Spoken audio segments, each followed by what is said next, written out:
Hi, I'm Steph, and let's talk about life after college because today exactly marks 1 year after the graduation.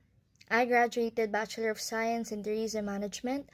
I also have a diploma in Hospitality Operations, and I am an NC2 Food and Beverage Service Holder and NC2 Housekeeping Holder.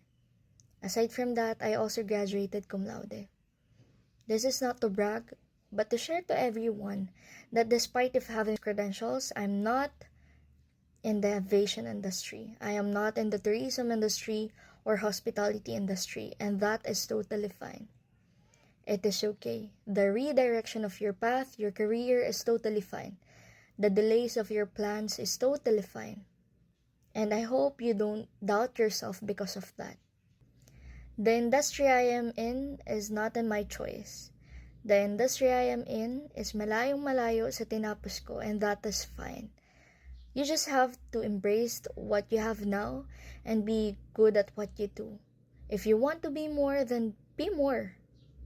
If you want to excel, you want to develop skills, then do it. You just have to embrace and accept what you have now. Kung nasaan ka ngayon, kung saan ka nag-work, kung anong ginagawa mo ngayon, kung hindi ka man nag-work and you started a business, that is totally fine. And if you're a fresh graduate, sa malamang at malamang nape-pressure ka na rin. Nape-pressure ka sa mga taong nakapaligid sa'yo. Nape-pressure kung saan dapat pumunta, kung saan dapat mag-apply. Yung suggestions, nagiging dictation. Because they are very curious about what's next in your life. And I think doon tayo nagkakaproblema. If you are a soft-hearted or a people pleaser, mahihirapan ka talaga. Especially kung mas pinapakinggan mo sila kaysa sa sarili mo. So why not stop listening to other people's opinion and start listening to yourself? Kung ano ba talagang gusto mong gawin sa buhay. Because in the end, this is not about them.